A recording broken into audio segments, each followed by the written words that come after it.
Ethics is the need of everyone. We need to learn values, norms, and proper behaviors, honesty and integrity, impartiality, respect for the law, respect for the persons, diligence, economy and effectiveness, responsiveness, accountability, and values and public values.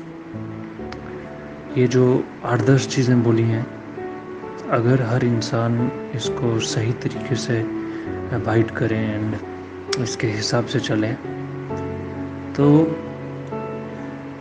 और एक ये भी चीज़ है कि ये जो 8-10 चीज़ें बोली हैं लेकिन ये यूनिवर्सल होनी चाहिए। ये नहीं कि किसी पर्टिकुलर जगह की वैल्यू कुछ है और किसी पर्टिकुलर जगह की वैल्यू कुछ। तो जब तक डिफ्रेंशिएशन रहेगा इन सब चीज़ों में तो गड़बड़ें होती रहेंगी और हालात बिगड़ते रहेंगे। हालात एज़ इन इंसानों के ख़याल के, जज्बात के, एहसास के। और जब ये 3 हालात बिगड़ेंगे इंसान के तो वो जिस मर्ज़ी इख्तियार पे होगा वहाँ से वो कभी सही फैसला नहीं कर पाएगा या कर पाएगी। अक्सर हम लोगों को देखते हैं कि वो तो बादशाह है, उसके पास तो बादशाहत है, लेकिन क्या कभी किसी ने उसे पूछा है कि भाई तुम्हारा क्या दुख है, तुम्हें क्या दर्द है? नहीं, बस उठ कर के उनकी हल्की सी गर्दन यहाँ मुड़ी तो बस बोल दो कि वो ये है, वो है, ऐसा है, वैसा है। ज़रा सी पलके झपकी तो लगा दो इल्ज़ाम। तो इंसान जितना बड़ा होता जाता है उतना बड़ा उस पर चीज़ें ऐसी होती रहती हैं। एंड लोग, मैंने देखा है कि people don't respect talent, people respect fame, glamour. बहुत सारे एक्टर्स ऐसे हैं जो बहुत बेहतरीन हैं लेकिन उनके पास वो फेम नहीं है क्योंकि उनको लोगों ने उस तरीके से चाहा नहीं। जैसे एक इंसान अगर नाच रहा है पर उसने अच्छे कपड़े नहीं पहने हैं बट नाच रहा है, लेकिन उसका नाच जो है ना अमेजिंग है, लोग वो नहीं देखेंगे, ताली बजा देंगे 3 या 4। लेकिन कोई ख़राब नाच रहा है बट उसको लाइट वाले कपड़े पहना दो, उस पर क्या कहते हैं अच्छे से बाल उसके बना दो, सारा कुछ उसको उसकी मतलब सजावट अच्छे से कर दो और वो चाहे घटिया भी नाचे, लोग उसके पीछे जाएंगे। और इसमें ना तो इस कलाकार की इस आर्टिस्ट की खराबी है ना तो उसकी, मतलब जो टैलेंटेड है सच में उसकी भी कोई गलती नहीं और जो कम टैलेंटेड है उसकी भी कोई गलती नहीं है। गलती है लोगों की। लोग खुल करके मिल करके जब मेजॉरिटी में आते हैं और वो जो डिमांड करते हैं तो जितने भी लीडर्स हैं, जितने भी एक्टर्स हैं, जितने भी डायरेक्टर्स, म्यूजिशियंस, राइटर्स, ये सब वो सब क्रिएट करने के लिए मजबूर हो जाते हैं जो पब्लिक चाहती है। फिर ये वो सब नहीं क्रिएट कर सकते जो ये चाहते हैं। मतलब जैसे कि किसी लीडर का मकसद है कि अमन लाए सोसाइटी में, लेकिन जब सोसाइटी को चाहिए ही गड़बड़ चीज़ें हैं, लड़ाई झगड़े, तो फिर लीडर क्या करेगा? और लीडर कितना भी अमन करने की कोशिश करे तो ये लोग मिल कर के उस लीडर को हटा देते हैं और एक नए लीडर को ले आ जाते हैं जो उनकी बात सुने। तो leader without followers is not a great example, and followers without leader is also not a great example. But followers and leaders, if working for peace, is something that is amazing. But if followers and leaders are part of destruction, then our world is just declining and क़यामत तो वैसे ही आनी है, लेकिन इंसान अपनी हरकतों से रोज़ क़यामत की निशानियां पेश करता जा रहा है। जानवर और उसका जो काम है वो तो चलो ठीक है, लेकिन इंसान के हाथ में है, वो चीज़ें रोक सकता है, वो चीज़ें बढ़ा सकता है। रोकने के बजाय वो बढ़ा रहा है और चीज़ें हो रही हैं गड़बड़। एंड किसी का क्या जा रहा है? कुछ नहीं और सब कुछ।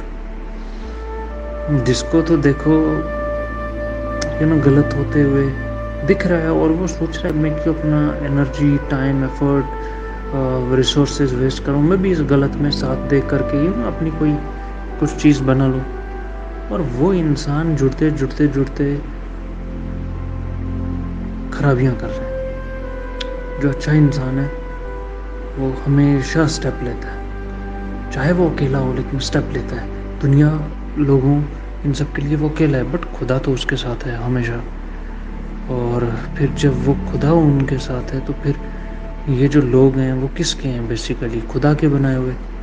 तो खुदा देखता है पहले उस पर पूरी तरीके से आजमाइश करता है कि यार ये बंदा अगर कल को खड़ा होगा सच्चाई के लिए तो ये खड़ा रह पाएगा या नहीं। क्या ये अपना सब कुछ, जो भी इसके पास नेमत है, अब किसी के पास नेमत तो पैसा है लेकिन वो शायद उस चीज़ को नेमत मानता ही नहीं है, तो वो नहीं नेमत हुई। नेमत वो हुई जो उसके पास सबसे खास चीज़ है, जिसके बिना वो जी नहीं सकता। जैसे किसी किसी के लिए नेमत होती है काम, उसको इससे नहीं फ़र्क पड़ता है कि वो $50 मिलियन कमा रहा है, उससे उसको इससे फ़र्क पड़ता है कि मेरे पास जो काम है वो मैं रोज़ करूँ। जैसे रोनाल्डो है, ठीक है, उसको बहुत गाड़ियाँ उसके पास, उसको पता भी नहीं है कौन सी गाड़ी का क्या नाम है, और गिनी भी नहीं शायद, या गिनी उससे क्या फ़र्क पड़ता है। लेकिन वो अपने आप को, जैसे जब उसके पास कुछ नहीं था वैसे ट्रेन करता था फुटबॉल के लिए, और जैसे आज सब कुछ है फिर भी वैसे ही ट्रेन करता है। और यू नो उसके लिए सबसे इम्पोर्टेंट चीज़ है काम, उसके लिए सबसे इम्पोर्टेंट चीज़ है जो उसका फील्ड है उसमें उसको अपने आप को इम्प्रूव करता रहे, और वो होता है उसके लिए नेमत, उसका काम है, पैसा और ये सब चीज़ नहीं। तो जिसके पास काम नेमत नहीं है और उसको पैसा मिल गया कहीं से तो उसके लिए नेमत क्या होगी? पैसा। तो चीज़ें इस हिसाब से होती हैं। और जो इंसान के पास सबसे बड़ी नेमत है, जब खुदा उसको आजमाता है कि ये इस नेमत को भी इस चीज़ के लिए कुर्बान कर सकता है, तो खुदा फिर उसको वो सब कुछ दे देता है जो उसने सोचा भी नहीं होता। और चीज़ें इसी हिसाब से होती हैं। और फिर जब खुदा उसको वो सब दे देता है तो वो फिर लोग, पॉपुलेशन, फॉलोअर सब उसको देता है कि ले, ये तेरा ग्रुप है, अब तो इनको जैसा चलाएगा चला। फिर उनमें कुछ लीडर्स जो होते हैं या कुछ होते हैं, वो शुरुआत में तो इस नीयत से आगे बढ़ जाते हैं, लेकिन फिर आगे बनते बनते उनमें खराबियाँ आती हैं, वो मतलबी हो जाते हैं, तो फिर जा कर के चीज़ें गड़बड़ हो जाती हैं। लेकिन जो कुछ होते हैं ना, जो इन सब चीज़ों से, जैसे रोनाल्डो है, द वे ही इज़, अगर वैसा कोई लीडर बने तो फिर तो गड़बड़ी नहीं होगी। क्यों? क्योंकि इंसान को जब मालूम हो जाता है कि चीज़ें किस हिसाब से हैं, क्यों हैं और कैसे होनी चाहिए, तो उसको फिर कुछ भी दो वो नहीं डगमगाएगा, इनसिक्योर नहीं होगा, गलत कदम नहीं उठाएगा, गलतियाँ करेगा बट उसमें ये नहीं करेगा कि चीज़ें ये हो गई, वो हो गई, ऐसा हो गया। इन सब चीज़ों का मतलब ये है कि बहुत सारी चीज़ें काउंट करके इसमें ऑर्गेनाइजेशन, पॉलिटिक्स, एडमिनिस्ट्रेशन, इन सब चीज़ों के लीडर्स पकड़े, ठीक है? उनका कोई नाम नहीं है। Every organization has a leader, every management has a leader, every school, every college, every thought, every politics, every sports, every industry has a leader. So वो लीडर हो गया। फिर है आर्टिस्ट की बात की, फिर इंटेंशन की बात की, फिर वर्क की बात की, फिर ब्लेसिंग की बात की स्टार्टिंग में, कि और जो बिलीफ सिस्टम है, जो वैल्यू सिस्टम है, जो नॉर्म सिस्टम है और लॉज सिस्टम है, उसकी बात की। तो ये सब चीज़ें जो हैं, दुनिया में देखो गड़बड़ें क्यों नहीं होती हैं? क्योंकि जब इंसान को उसके रोल समझ रहते हैं और उसको पर्पस समझ रहता है, तो वो फिर छोटी छोटी बातों पे नहीं लड़ते हैं। अगर कोई छोटा इंसान उनको ड्रैग करने की कोशिश करता है कि भाई ये कर दिया या वो कर दिया, तो ये जो जिसका पर्पस हायर है, जिसको ये समझ है उसका क्या पर्पस है, उसका क्या काम है, तो वो लड़ाई नहीं करेगा उसके साथ, झगड़ेगा ही, बोलेगा okay I am siding this and, या फिर उसको, अगर वो दो ही चीज़ें होती हैं, जैसे मेरा एक राइटिंग है उसकी एक बात है कि कन्विंस मी और गेट कन्विंस्ड। तो अगर वो बंदा उस से कन्विंस हो गया तो ठीक है, नहीं तो अगर इसने उसको कन्विंस कर दिया तो ठीक है। तो वो होता है वोकल स्पीच और पर्सनैलिटी और इन सब चीज़ों की बात। लेकिन वो पर्सनैलिटी, वोकल स्पीच पर्पस और वर्क से ही आती है। विदाउट पर्पस और work, our personalities are unexplored. They don't have that experience to be cherished or to be manifested into something. So जब तक हमारे पास काम नहीं होगा, हमारे पास मकसद नहीं होगा, तो हमें पता ही नहीं चलेगा कि हम क्या काबिलियत रखते हैं। तो जैसे आप हो, आपका एक दायरा है और आपका एक हुनर है, आपका एक काम है और आपको एक फील्ड मिली है। तो आपका ये जो दायरा, हुनर, काम, ये उस फील्ड में रोज़ आपको टेस्टिफाई करता है कि आप में ये हुनर है, आप में ये नहीं है, आप में ये काबिलियत है, आप में ये नहीं है। जो तो है वो आप बढ़ा रहे हो, जो नहीं है वो आपको समझ आता है कि नहीं है और उस पर वर्क करते हो और उस पर स्किल लेते हो और उसको भी अपनी ब्लेसिंग के साथ जोड़ते जाते हो। तो चीज़ें वैसे होती हैं। एंड खैर वो जो चीज़ है कि जब लोगों को रोल और पर्पस समझ आते हैं तो वो फिर छोटी मोटी चीज़ों में ना अपना टाइम वेस्ट करते नहीं हैं और ना ही उसमें उलझते हैं। और उनको पता चल जाता है कि मेरा ये पर्पस है, ये मेरा वर्क है, मेरे को सिर्फ इसी डायरेक्शन में जाना है। लोग चाहे जो मर्ज़ी बोलें, कोई जो मर्ज़ी हर्डल क्रिएट करे, कोई जो मर्ज़ी डिस्ट्रैक्शन लाए या रिट्रैक्शन या रिवेंज या जो मर्ज़ी करे, मेरी नीयत खुदा जानता है, मेरा काम मैं जानता हूँ, मेरी नियामतें खुदा जानता है और मेरा हुनर मैं सीख रहा हूँ। तो ये 4-5 चीज़ें जब हम लेकर के चलते जाते हैं, हम बहुत सारी डिस्ट्रैक्शन से बच जाते हैं। लड़ाई इसलिए नहीं होती है कि लोग लड़ना चाहते हैं, लड़ाई इसलिए होती है क्योंकि लोग जानते ही नहीं हैं कि अमन में रहना कितना सुकून की बात है। और दुनिया में सबसे मुश्किल काम ही है कि पीस में रहना, क्योंकि लोग डिफरेंट परसेप्शंस और इंसेप्शन से जीते हैं कि भाई मैंने ये पैसा कमाया तो मैं इसके बाद पीस में रहूँगा। कोई होता है कि मैं ये गाड़ी खरीदूँगा, पीस में रहूँगा। कोई होता है कि मैंने ये कपड़ा या ये मकान या ये कुछ ऐसा करके दुकान या कुछ करके किया तो मुझे सुकून मिलेगा। लेकिन कभी उन बंदों को भी देखो जिन्होंने सब कुछ छोड़ करके बंजारों की तरह या सन्यासियों की तरह, जो सब कुछ छोड़ छाड़ करके बस यहाँ से वहाँ चलते जाते हैं वगैरह, उनको देखो वो बिल्कुल सुकून से ठंडे तरीके से बैठे हैं। उनको कोई मतलब नहीं है किस चीज़ का कि मुझे यहाँ से सुकून मिले, वहाँ से। उनको पता है वो सुकून अंदर है, मैं कुछ भी हासिल करूँगा, सुकून मेरे अंदर है, ना कि उस रिसोर्स में। तो वो बहुत क्लियर होते हैं। जब उनको ये चीज़ समझ आती है तो वो लेकिन रिसोर्स के पीछे जाते भी नहीं हैं। और बहुत सारी एग्जांपल्स हैं इसमें, जैसे कि महात्मा बुद्ध है, काफ़ी सही चीज़ है। मतलब the life he has lived from king to that. फिर हमारे बहुत सारे पैगंबर भी हैं। तो बहुत एग्जांपल्स हैं दुनिया में जो लोग ऐसा जीते हैं। और लेकिन जिनको पता ये चल जाता है कि सुकून उनके अंदर है, लेकिन उनको ये भी पता है कि मुझे ये सब चीज़ें हासिल भी करनी, तो वो बहुत ज़्यादा ग्रो करते हैं अपनी फील्ड में। जैसे स्टीव जॉब्स है, या मार्क ज़करबर्ग है, या फिर ये जो बिल गेट्स है, या फिर जो भी पर्टिकुलर लोग हैं। मतलब मैं एग्जांपल्स दूँ तो रोनाल्डो है, या अपनी अपनी फील्ड के जितने भी एक्सेल किए हैं, उनको देखो ज़रा, उनमें एक कॉमन चीज़ मिलेगी कि वो, उनको पता है सुकून उनके अंदर है, ये काम उनको मज़ा देता है, जुनून में रखता है, और वो इसीलिए करते जाते हैं। फिर जो उनके साइड पे चीज़ें होती हैं ना, कि उनके पास ये बड़ा घर हो गया, ये मकान हो गया, ये गाड़ी हो गई, ये फेम हो गया, ये दौलत हो गई, वो उनको ना सर पे नहीं चढ़ती है। क्यों? क्योंकि उनको पता है उनका रोल क्या, उनका पर्पस क्या और उनका पैशन क्या है, बस वो ये 3 चीज़ों में। लेकिन कुछ हल्के फुल्के होते हैं जो भटक जाते हैं और फिर उनकी कामयाबी उनके सर पे चढ़ के बोलती है और वो गिर जाती है उनसे।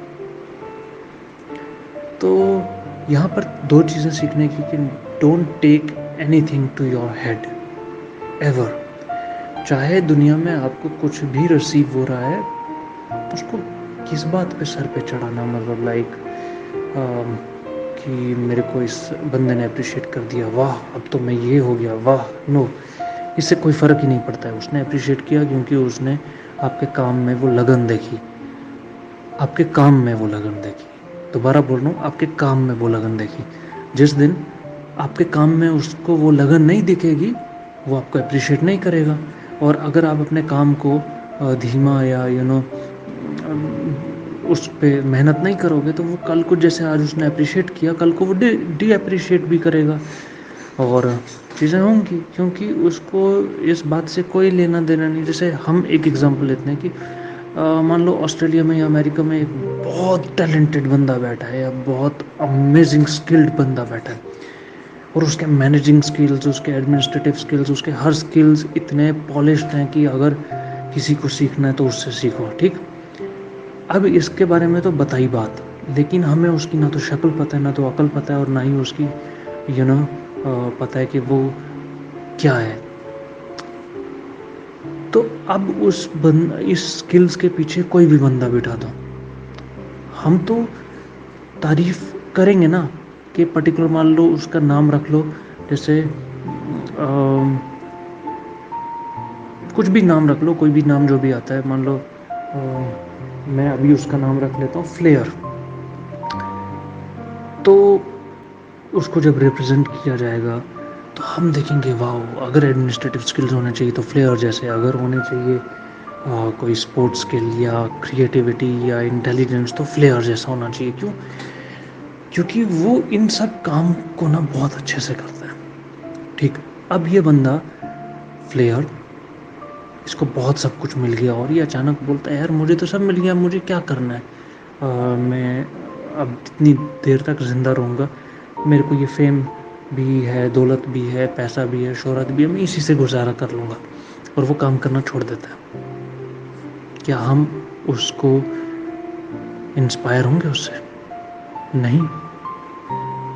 बात उस बंदे में है या नहीं है पता नहीं, लेकिन वो जिस हिसाब से जब काम संभालता है तो पता चलता है उसमें वो बात है। 1000 बादशाह रहे, करोड़ बादशाह रहे, लेकिन सिकंदर तो एक था, और उसने जिस बहादुरी से, जिस काबिलियत से हर चीज़ संभाली, तो उसका नाम सिकंदर पड़ गया और रखा गया या जो भी। तो हम जब भी सिकंदर का नाम सुनते हैं तो हमें आता है कि बादशाह आता है। अब कल को कोई भी ऐरा गैरा जिसने अभी कुछ एक्सप्लोर ही नहीं किया, जिस अभी पैदा हुआ, उसका नाम हम सिकंदर रख दें, तो क्या वो भी वो बादशाह है? नहीं, वो नहीं है।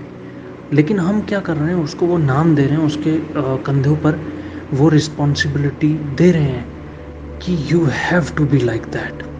अब जब ये बंदा बड़ा हो रहा है और उसके अंदर है, मतलब उसके अंदर ये बात है कि उसको समझ आती है कि ये जो मुझ पे लोगों ने नाम दिया, मुझे खिताब दिया, या मेरे माँ बाप ने नाम रखा मेरा, तो हमें क्या है कि हमें इस नाम के साथ ना अपने आप को प्रूव करना है कि हम इसके लिए जस्टिसेबल थे या जस्टिफाइबल थे। सेम एज जब हम किसी ईमान में पैदा होते हैं या जगह में पैदा होते हैं या कुछ, तो हम पर ना ये सब चीज़ों की रिस्पॉन्सिबिलिटी अता हो जाती है कि हमें ये सब चीज़ें, इनके लिए ना एक अच्छी मिसाल बनना है, हमें साबित करना है खुद को कि हम इन सब चीज़ों के लिए ना बने थे, हम इन सब चीज़ों के लिए हैं। तो जब ये चीज़ें होती हैं और लोग जब अपने आप को उसी डायरेक्शन में लेते हैं और अच्छे तरीके से संभाल के रखते हैं, और इस पर्टिकुलर नाम पर आँच नहीं आने देते हैं, और कदम कदम को फूंक फूंक करके चलते हैं, मेहनत से चलते हैं और लगन से, और झगड़ते नहीं हैं, बहुत काम और कंपोज्ड रहते हैं और आगे बढ़ते जाते हैं, तो फिर जब वो बड़े हो जाते हैं और जब उनको देखा जाता है कि इसका ये था नाम, और इसने, भाई ये सिर्फ नाम से सिकंदर नहीं, ये तो अपने काम से भी सिकंदर है।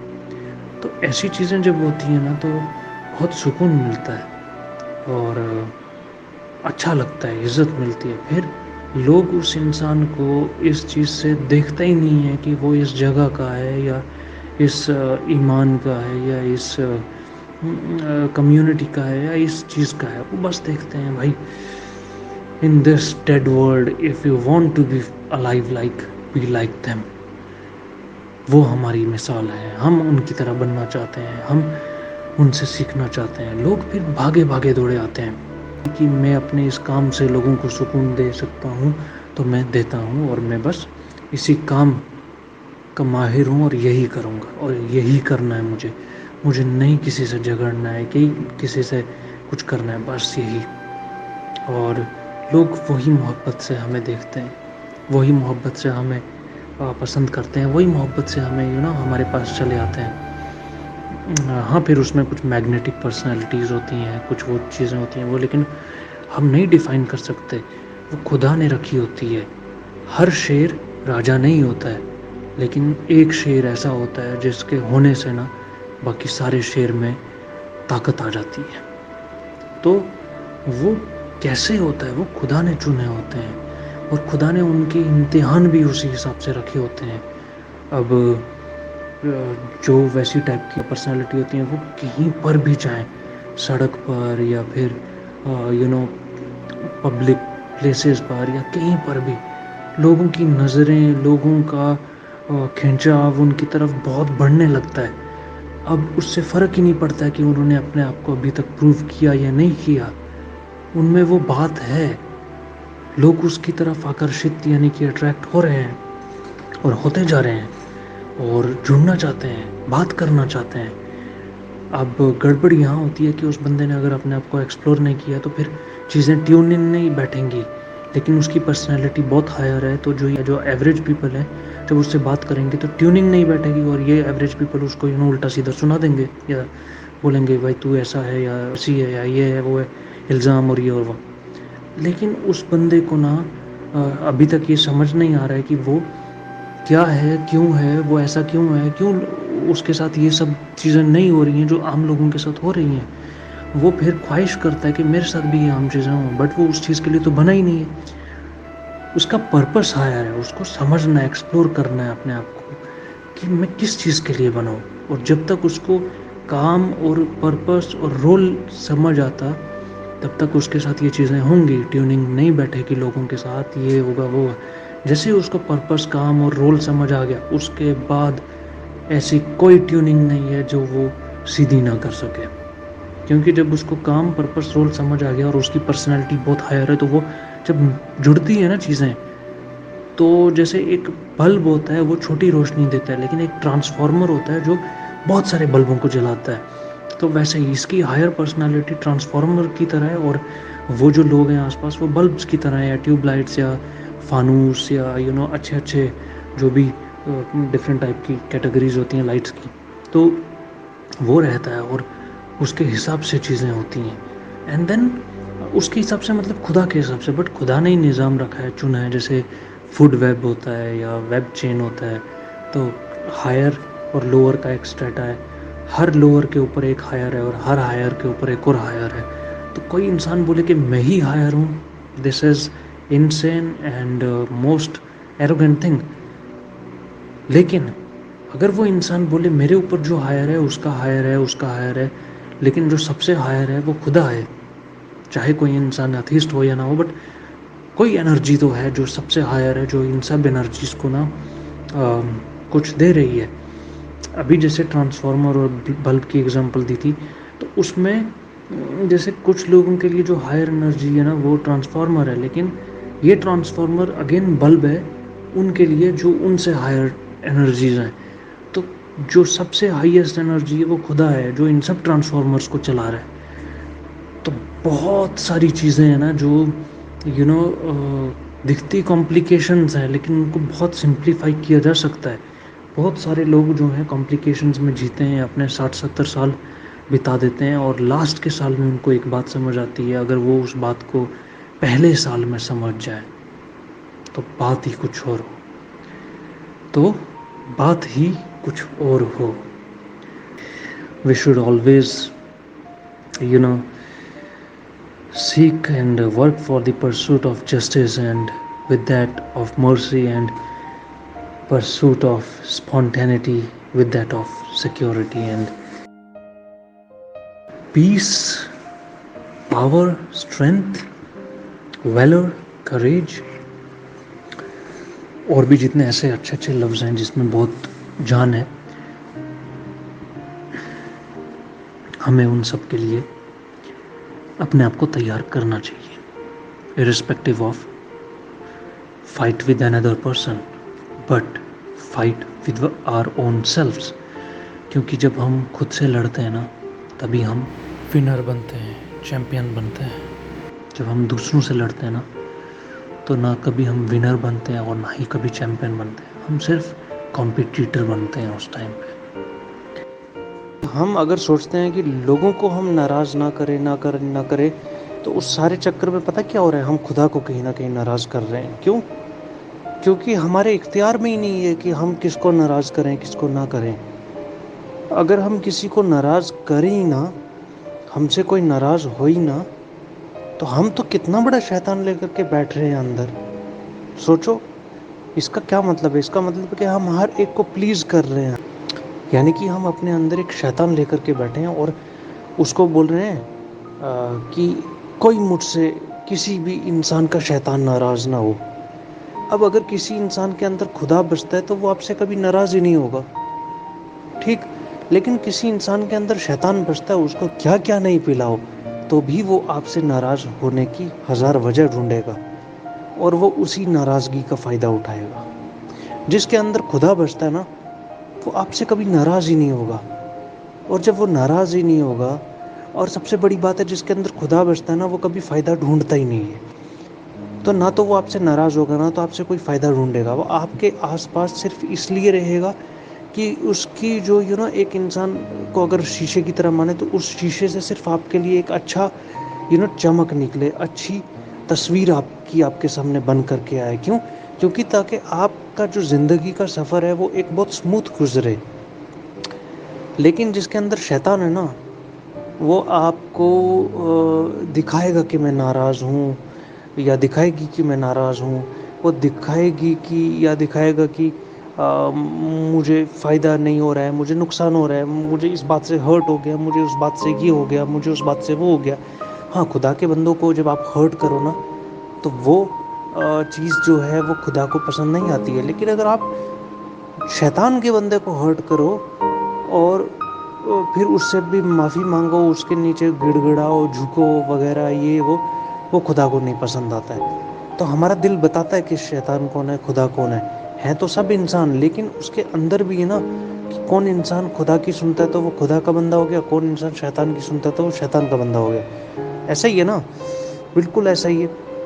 तो हमें ना बस क्लियर करना है। हम जब अपने खुदा की सुनते हैं अपने दिल में, तो हमें पता है हम खुदा के बंदे हैं, और हमें बस खुदा के बंदे का साथ देना है, खुदा का साथ देना है, बस, और कुछ नहीं। कोई अगर डोमिनेट कर रहा है, कोई आपका फ़ायदा उठा रहा है, तो वो कभी खुदा का बंदा नहीं हो सकता है। जितने भी हमारे पैगंबर रहे, जितने भी हमारे अच्छे अच्छे बंदे रहे, वो सब हमें फ़ायदा पहुंचाने के लिए ज़िंदा थे, ना कि हमसे फ़ायदा लेने के लिए। जब आपको कोई फ़ायदा पहुंचा रहा है ना, तो समझो कि वो खुदा का बंदा आपकी ज़िंदगी में रोशनी बन करके आया है। सिर्फ इंसान को आखिरत और दुनिया का ना बना करके, बल्कि इंसान को इंसानियत का बना करके वो हर एक इंसान की रिस्पेक्ट करे, मोहब्बत से बात करे, देखे, इज्जत करे। ये सब तब होगा जब इंसान अपने इमोशंस पे काबू पाएगा। जो रेस्टलेस है उसको मक्का में भी छोड़ दो, वो वहाँ पर भी तड़पेगा। और जो पीसफुल है उसको आग पे भी लेटा दो, वहाँ पर भी सुकून से रहेगा। ऐसा गहरा मतलब है ना इसका, इसको अगर कोई समझे तो उसकी रूह कांप उठे। हमें समझ होनी चाहिए, और हमें समझ है, और हम समझदार हो रहे हैं, और हम समझ से काम लेंगे, क्योंकि हमें खुदा ने समझदार बनाया है, और हमारी समझ में खुदा बसता है। और इसी को आगे ले चलो, और बस सुकून से रहो। आपका सफ़र ज़िंदगी का बहुत अच्छा होगा, और आपको अल्लाह बहुत नेमतें देगा इंशाअल्लाह ताला। Written by author Haroon Rashid.